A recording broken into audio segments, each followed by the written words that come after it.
Apa tanda berhasilnya kita sudah menjalin saling silaturahim selama perjalanan ini? Kita tidak bisa merasa puas kalau hanya sendirian, mesti bersama. Ke masjid kalau cuma sendirian enggak puas, enggak nikmat, mesti bersama. Alhamdulillah sudah sama-sama. Memang saya Pak Ustadz memangnya selalu bersama sama kawan. Kenapa? Karena kalau pulang lupa jalan pulang Pak Ustadz. Selalu bersama.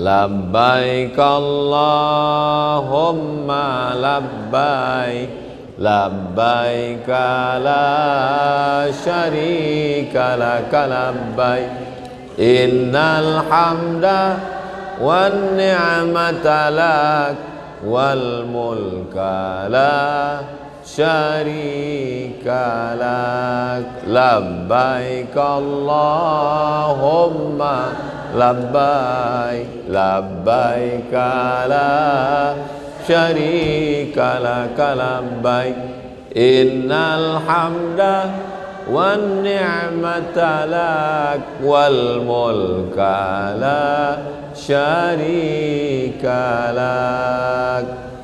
Sifat manusia ini sangat individual, pribadi, sendiri. Yang penting lepas diri sendiri cukup. Tapi ketika di umrah tidak bisa begitu. Kita ini sebagai grup sama-sama masuk Masjidil Haram. Ada yang membimbing di depan, tapi perhatikan juga jamaah di belakang. Saya bimbing di depan. Waktu turun dari hotel panjang. Begitu satu putaran tengok hilang.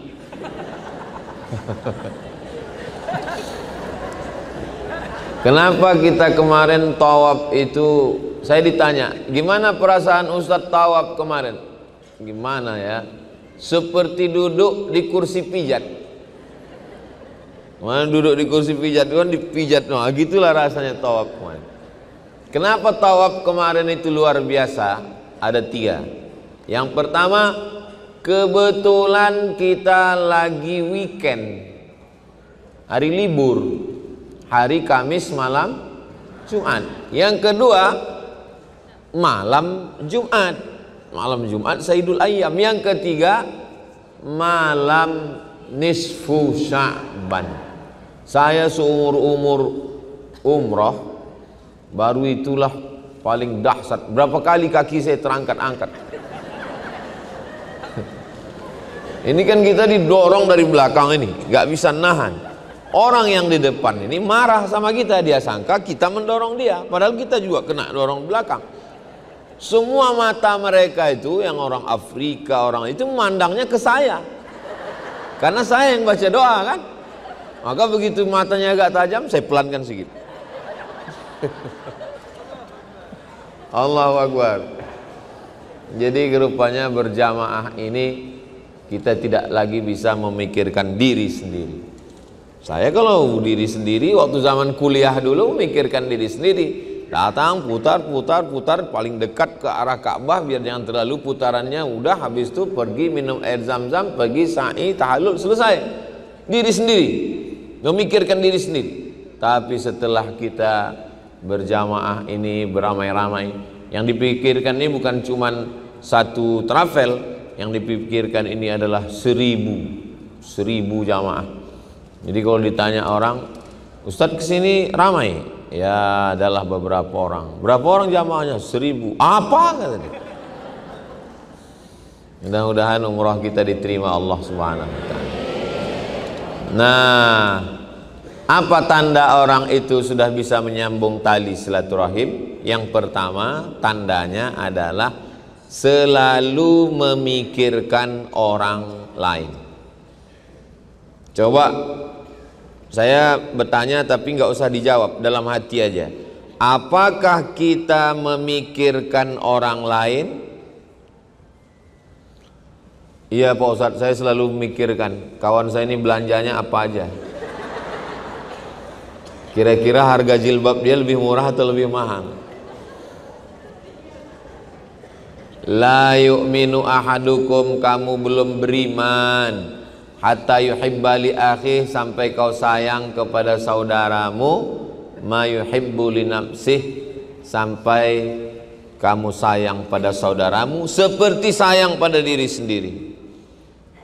Kalau saya makan, kawan saya udah makan atau belum? Teman saya udah makan atau belum? Nah, jadi selalu memikirkan. Mudah-mudahan pulang dari umrah ini kita menjadi orang yang memikirkan saudara kita, insya Allah. Kalau memikirkan sendiri mau cepat kita bisa, tapi ketika kita ada gerbong, ketika kita ada kawan, ada grup, ada jamaah, selalu bersama-sama. Saya tidak mengatakan diri saya sempurna. Kebetulan tadi malam pulang sholat isya, saya jalan sendiri. Pas jalan sendiri di Zamzam Tower, ketemulah sama kawan sahabat-sahabat ini. Mereka nanya, jalan sendiri Ustaz, kata mereka. Mereka rame. Saya bilang yang namanya laki-laki itu jalan sendiri. Kalau jalan rame-rame itu nggak jantan, saya bilang. Mereka terdiam. Saya bilang begitu, mereka terdiam. Nggak lama kemudian datang ustazah. Saya rupanya nunggu ustazah pulang sholat. Saya selalu nunggu di depan apotik Nahdi. Ustazah, nanti saya tunggu di depan apotik. Nah, begitu ustazah datang, baru mereka, oh ternyata nunggu. Jadi kalau kita jalan sendiri, sedangkan Nabi Muhammad SAW jalannya tidak sendiri. Dia didampingi orang tua yang bijaksana, Abu Bakar Siddiq. Didampingi anak muda yang cerdas, Ali bin Abi Thalib. Didampingi anak muda yang kaya raya, Utsman bin Affan. Didampingi anak muda yang bertenaga, pemenang gulat setiap tahun di pasar Ukaz, Umar bin Khattab. Didampingi perempuan yang kaya raya, banyak harta, Khadijah. Didampingi perempuan yang setengah agama diambil dari ijtihad kepalanya, Aisyah. Didampingi oleh seorang perempuan yang rela membawa makanan sampai naik ke Jabal Sur, Asma. Didampingi oleh seorang laki-laki yang meriwayatkan hadis paling banyak, Abu Hurairah. Jadi coba kita pikirkan, kita ini kelompok yang mana? Saya ini orang tua yang bijaksana Pak Ustadz, Abu Bakar. Saya ini anak muda yang bertenaga Pak Ustadz, Umar. Saya ini perempuan bisnismen Pak Ustadz, Khadijah. Setelah saya pikir-pikir, saya nggak masuk kemana-mana Pak Ustadz, Abu Lahab. Nauzubillah, nggak mungkin. Gak mungkin kita ini kosong, pasti ada kelebihan-kelebihan. Makanya dulu anak-anak itu dinilai punya kelebihan ranking 1 kalau pelajarannya 5. Fisika, kimia, matematika, bahasa Inggris, PMP, PSPB, Pancasila. Sekarang saya tanya anak saya, Babah, kata Hazik, tanda tangan rapor. Saya tanya, ranking berapa? Kami sekarang nggak pakai ranking lagi. Kenapa berubah pendidikan kita? Karena dulu anak-anak dibilang pintar kalau 5 pelajaran. Padahal ada pelajaran yang lain. Belajar berkomunikasi, belajar relasi, belajar hubungan yang baik. Jadi sebenarnya kita ini punya potensi masing-masing. Mungkin dalam bidang eksak kurang, tapi dalam bidang sosial. Ini yang hadir di hadapan saya ini semua orang-orang yang punya kelebihan-kelebihan semua, insya Allah. Asal jangan lebih timbangan koper. Alah Ustadz kayak nggak belanja aja. Alhamdulillah koper saya ringan karena sudah saya kirim sebagian duluan. Bapak Ibu yang dimuliakan Allah Subhanahu wa taala, orang yang tidak memikirkan orang lain bukan umat Islam. Loh, Islam itu kan sholat, zakat, puasa, haji, umroh. Bukan. Man lam yahtam bi amril muslimin falaisa minhum. Siapa yang tidak memikirkan saudaranya, dia bukan umat Islam. Jadi selama umroh ini kita diajarkan memikirkan orang lain. Mikir dulu. Salah ngomong gara-gara salah mikir. Salah berbuat gara-gara salah mikir. Maka pikirkan orang lain. Doakan supaya Ustadz Somad yang ngomong, yang ceramah ini juga mikirkan orang lain.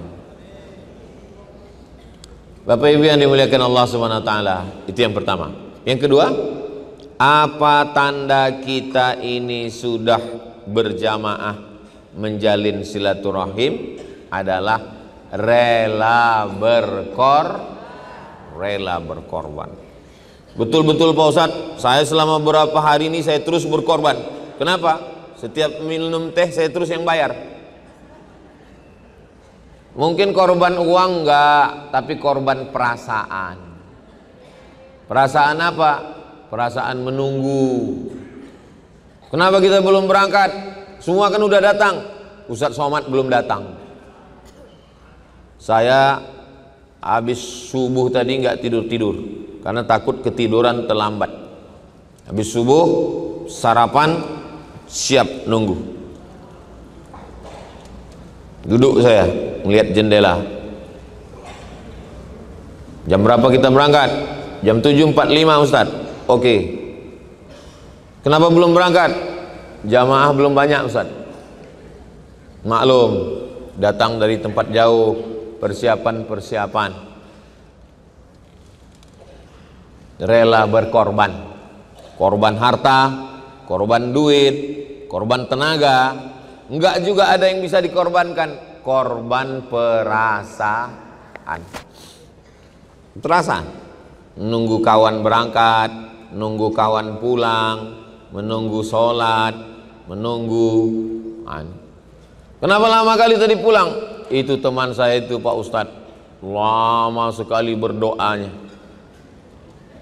Pas dilihat dari belakang seperti berdoa, rupanya megang handphone. Bapak yang dimuliakan Allah Subhanahu wa taala. Jadi ketika 4 hari, 5 hari di kota Makkah ini memang betul-betul terujilah kita berkorban. Ini yang hadir ini semua berkorban, ngirit uang belanja, menabung. Yang awalnya mau beli baju, mau beli ini, mau shopping, mau ke mall, tahan. Rencana mau beli skincare, nggak jadi.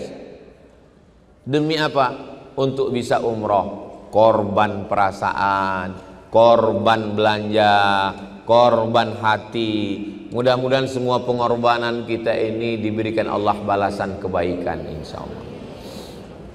Nggak bisa kalau orang nggak mau berkorban. Kalau nggak berkorban, akan mungkin Islam ini menjadi kuat. Jadi mungkin ada di antara bapak yang berangkat, ibunya berkorban dulu. Untuk edisi bulan Februari ini, papa dulu berangkat. Nanti edisi bulan Agustus baru ibu. Kenapa papa dulu? Kenapa bukan ibu dulu? Karena saya mau 17 Agustusnya di Tanah Suci. Kenapa ibu berangkatnya Agustus? Karena daster saya nanti dipakai bapak main bola. Nah, jadi kita ini punya ada korban masing-masing. Itulah tanda kita bisa bekerja sama, kita bisa bersama-sama. Karena kalau hanya memikirkan sendiri, apa kata Nabi? Man syadza finnar. Siapa yang sendiri masuk neraka. Alaikum bil jamaah, hendaklah kamu berjamaah.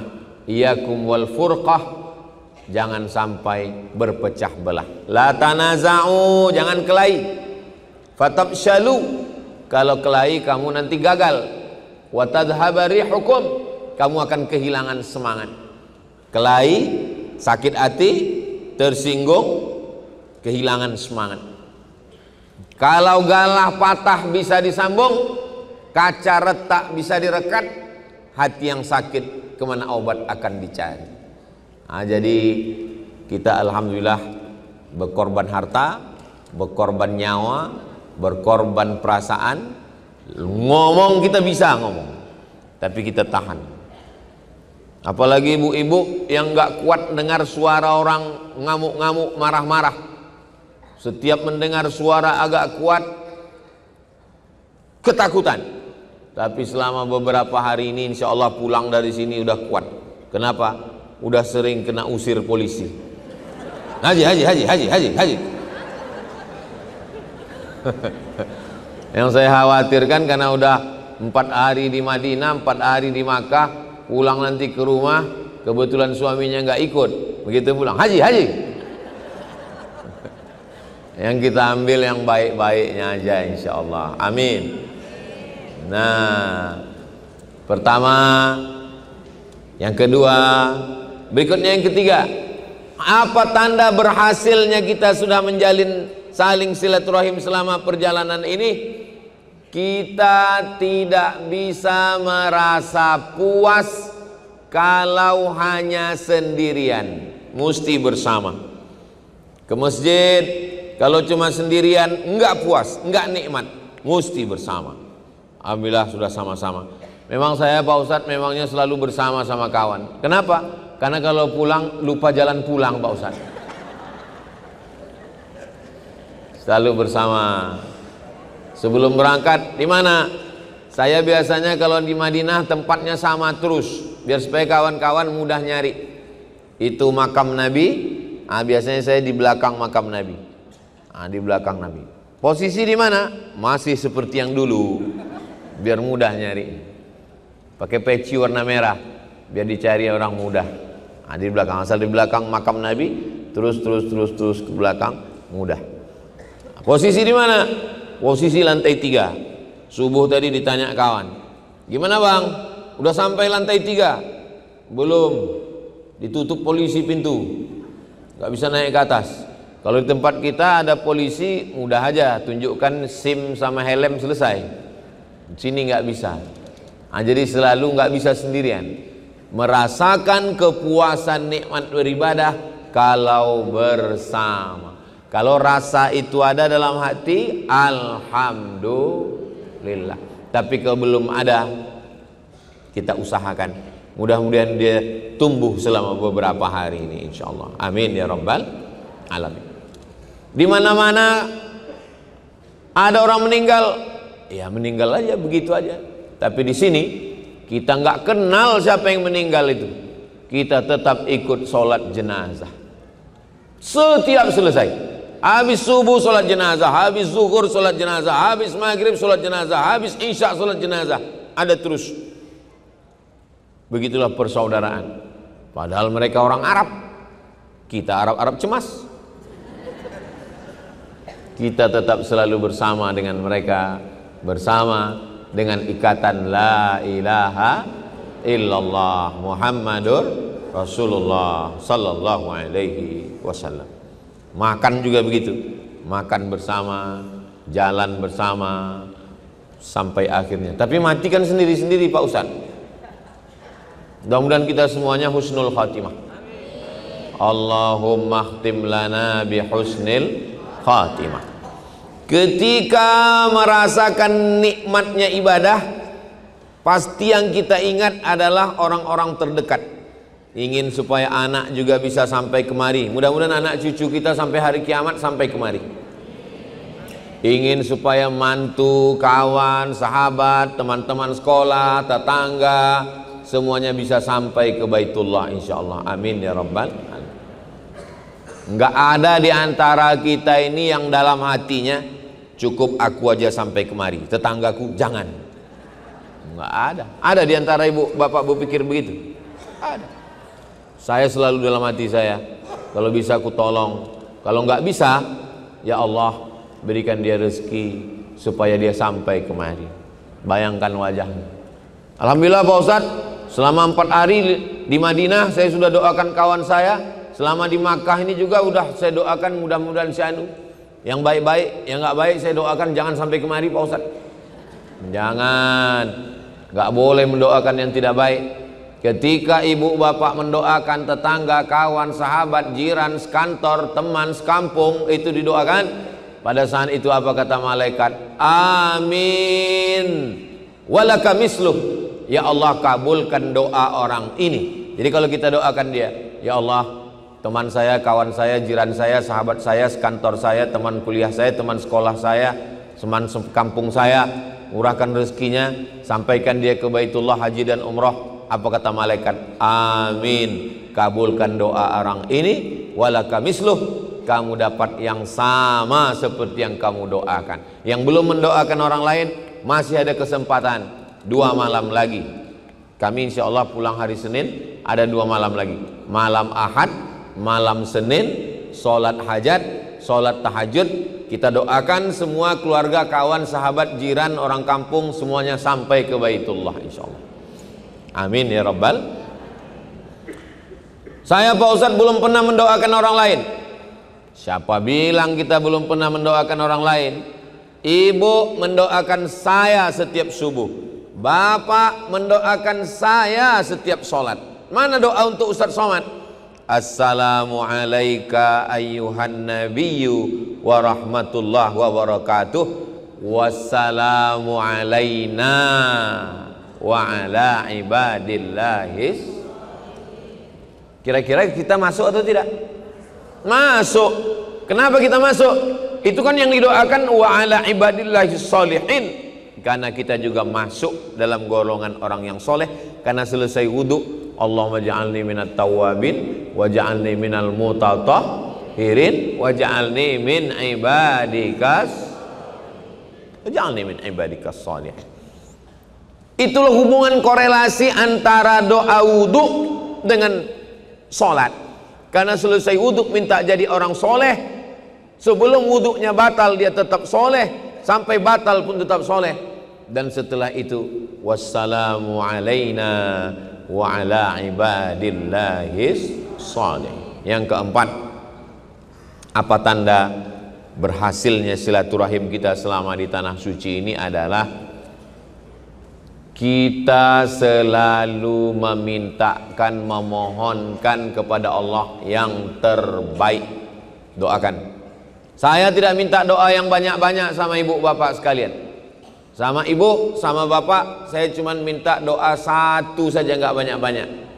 Kira-kira boleh saya minta? Doanya satu. Matikan Ustadz Somad husnul khatimah. Oh, makbul ini. Sholat rajin, puasa sunat, nisfu Sya'ban, umroh, haji. Tapi kalau matinya su'ul khatimah, ada maknanya? Hilang semua amal. Allahumma khtim lana bihusnil khatimah. Ya Allah, matikanlah kami semuanya dalam keadaan husnul khatimah. Masa di tanah suci 5 hari doanya cuma satu Pak Ustadz? Saya mau mendoakan Ustadz banyak. Bagus. Ya Allah, Ustadz Somad matikan husnul khotimah, keluarganya sakinah mawaddah warahmah, anak-anaknya soleh dan solehah, penghafal Quran, mujahid fisabilillah, gemukkan badannya sikit ya Allah. Boleh apa nggak boleh? Boleh. Doakan, saling mendoakan. Datang orang kafir musyrik menyiksa sahabat Nabi. Nama ayahnya Yasir, nama ibunya Sumayyah, nama anaknya Ammar. 3. Nama anaknya Ammar, nama ayahnya Yasir, nama ibunya Sumayyah. Sampai keluar kata-kata kekafiran dari dalam mulutnya. Sahabat ramai-ramai ngadu ke Nabi, ya Rasulullah, itu Ammar, dari mulutnya sudah keluar kata-kata kekafiran. Langsung turun ayat membela Ammar. Salah satu kehebatan Ammar bin Yasir, dibela Allah dalam Al-Quran. Illa man ukriha wa qalbuhu mutmainnum bil iman. Orang yang mengucapkan kata-kata kafir maka dia kafir. Illa man ukriha, kecuali kalau dia dipaksa. Wa qalbuhu mutmainnum bil iman, dan hatinya tetap tenang dalam iman la ilaha illallah Muhammadur subhanallah walhamdulillah wa la ilaha illallah wallahu akbar wala haula wala quwwata illa billahil aliyyil azim. Sahabat Nabi itu memikirkan orang lain, mendoakan. Sampai di kota Madinah, sholatnya menghadap Baitul Maqdis. Selama di Makkah, sholatnya menghadap Ka'bah. Sampai di Madinah, sholatnya menghadap ke Baitul Maqdis. Lalu kemudian Nabi diejek sama orang Yahudi. Apa kata orang Yahudi? Lihat itu, Muhammad sholatnya menghadap ke Baitul Maqdis. Sampai Nabi matanya menghadap ke langit. Apa kata Allah? Qad nara taqalluba wajhika fis sama.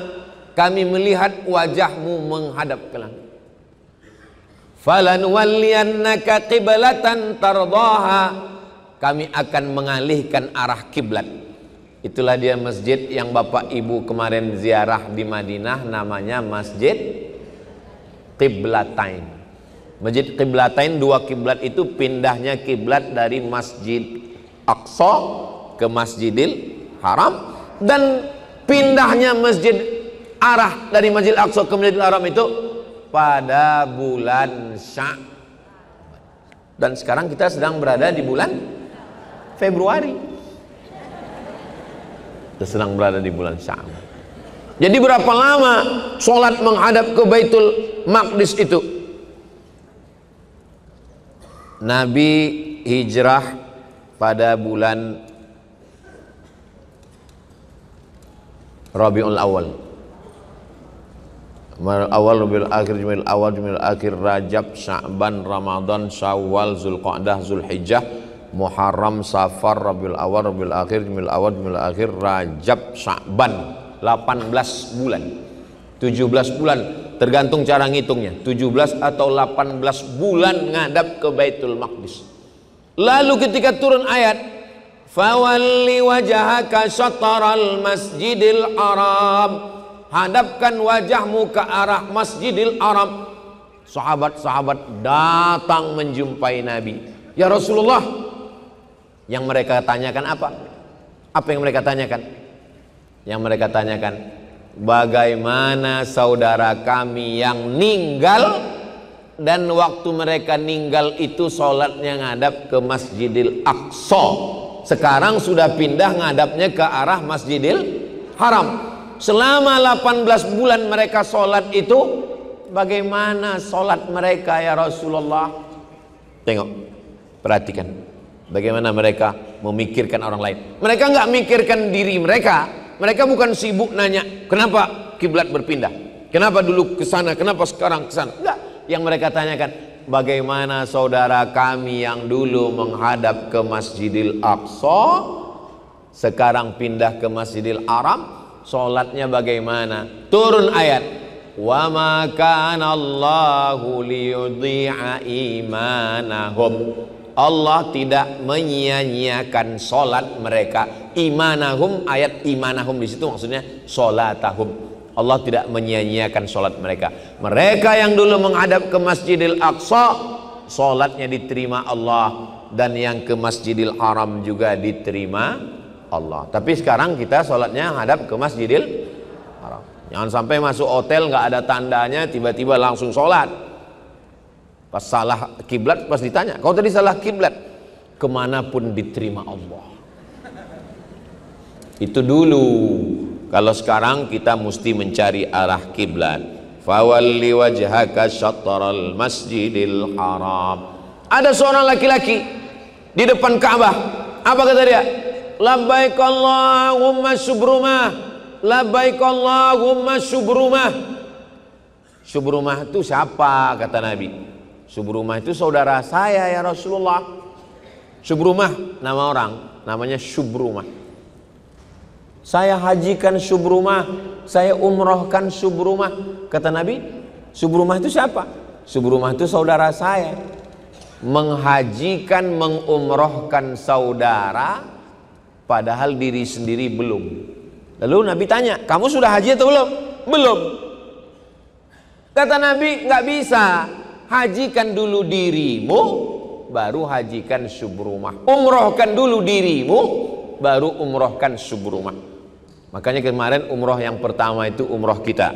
Labbaik Allahumma umroh, nawaitul umroh wa ahramtu biha lillahi ta'ala. Tapi besok yang mau umroh lagi dari Tan'im, dari Ji'ranah, dari Hudaybiyah, dari Sail Kabir, maka kita bisa umrohkan saudara kita. Begitu mereka dulu.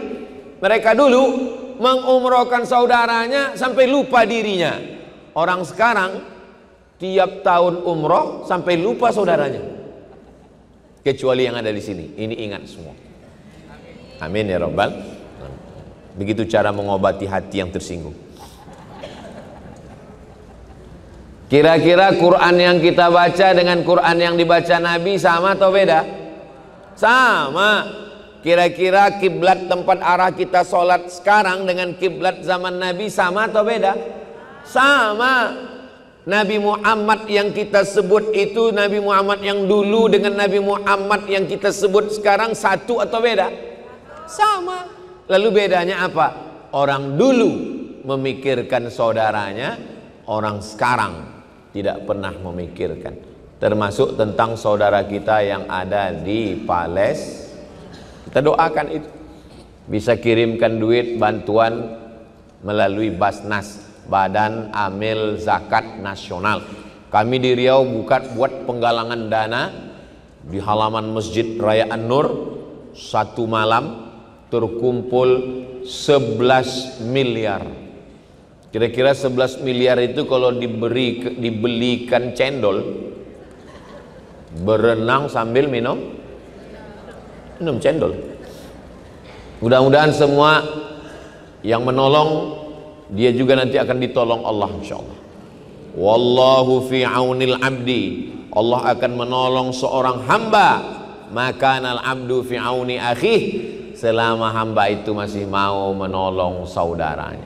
Selama kita masih mau menolong saudara kita, tolong. Saya nggak bisa nolong dengan duit Pak Ustadz, tolong dengan tenaga. Dengan tenaga nggak bisa Pak Ustadz. Dengan doa pun nggak bisa Pak Ustadz, mati aja. Masa dengan doa pun kita nggak bisa menolong? Doa, tolong ke saudara kita. Nah, begitu juga kita selama di sini, doakan kawan, doakan sahabat, doakan saudara. Mudah-mudahan. Yang terakhir, apa tanda umroh kita, silaturahim kita diterima Allah? Ada perubahan. Dulu sholat zuhur jam 3, wudhu zuhur sama nyambung sampai wudhu asar. Sampai-sampai waktu mampir ke satu masjid, apa kata pengurus masjid? Pak, mohon pak, belum azan asar Pak. Saya bukan sholat asar, ini sholat zuhur. Tapi setelah balik dari umroh, ada perubahan. Sampai-sampai malah terlalu cepat datang ke masjid. Pas ditanya-tanya, rupanya lupa ngerubah jam. Makanya waktu kita beda 4 jam dari Indonesia. Itu kalau yang dari Sumatera, yang wilayah barat. Adapun yang Indonesia bagian tengah, Indonesia bagian timur, bisa sampai 5 jam dan 6 jam. Ada perubahan. Perubahan fisik. Bukan. Jangan nanti setelah pulang umroh yang dinilai berubah fisik. Wah, ini kayaknya ini umrohnya mabrur ini, umrohnya makbul ini. Kenapa? Setelah pulang dari umroh wajahnya putih. Rupanya karena nggak pernah ke masjid. Makan tidur. Ini Ustadz lagi ngomong siapa ini? Lagi ngomongin diri saya sendiri. Saya kan hitam, kurus. Nah, nanti dibilang, ini kayaknya Ustaz Somad ini nggak mabrur ini. Penggunaan kata mabrur dengan makbul. Kalau mabrur biasanya dipakai untuk haji. Haji mabrur. Tapi kalau umrah, umrah makbulah. Jadi kalau mau mendoakan orang, taqabbal umratana umratan makbulah. Kalau haji mabrur. Kalau perempuan mabrurah. Tapi kalau umrah makbul atau makbulah. Tapi kemarin Pak Ustadz, tetangga kami, Ustadz kami ceramah, dia bilang umrohnya mabrur. Ya nggak apa-apa juga.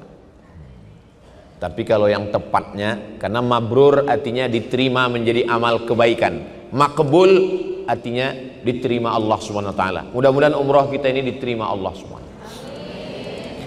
Kalau kita punya tali panjangnya 1 meter, ini ada tali 1 meter.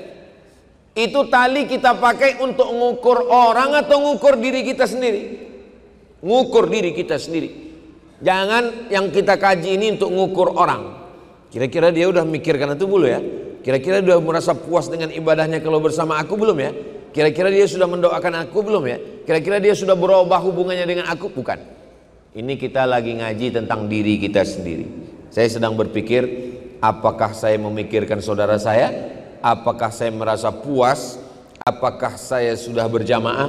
Apakah saya sudah mendoakan saudara saya? Apakah sudah ada perubahan? Dulu sebelum umrah, saudaranya siapa? Pejabat, orang kaya, konglomerat, artis. Tapi setelah pulang dari umrah, semua saudara, mau yang hitam, mau yang putih, mau yang tinggi, mau yang pendek. Karena ketika berada di samping Ka'bah, semuanya sama di hadapan Allah. La farqa bainal arabi wal ajam. Enggak ada beda antara Arab dengan yang bukan Arab. Wala farqa bainal abyadi wal aswad. Enggak ada beda antara yang kulit putih dengan kulit hitam. Pakaiannya sama semua, pakaian ihram. Semuanya 2 helai laki-laki, sehelai di atas, sehelai di bawah. Mau yang kaya, mau yang diplomat, mau penjual tomat, mau ustadz somad, semuanya sama di hadapan Allah Subhanahu wa Ta'ala. Mudah-mudahan apa yang saya sampaikan ini, 5 poin ini bermanfaat untuk kita semua, dan kita termasuk orang-orang yang tersambung tali silaturahimnya insyaallah. Amin ya rabbal. Sallallahu ala Muhammad sallallahu alaihi wasallam. Sallallahu ala Muhammad sallallahu alaihi wasallam. Ya Nabi salam alaika, ya Rasul salam alaika, ya Habibi salam alaika, salawatullah alaika. Allahumma salli ala Sayyidina Muhammad. Kepada ustadz-ustadz kita, pembimbing-pembimbing kita doakan supaya panjang umur, sehat-sehat. Sahabat-sahabat kita penyelenggara dari travel haji dan umroh, mudah-mudahan tahun-tahun depan kita bisa ketemu lagi di tanah suci. Amin ya rabbal alamin. Kita akan lanjutkan. Saya serahkan ke Ustadz Qurtubi. Terima kasih. Wassalamualaikum warahmatullahi wabarakatuh.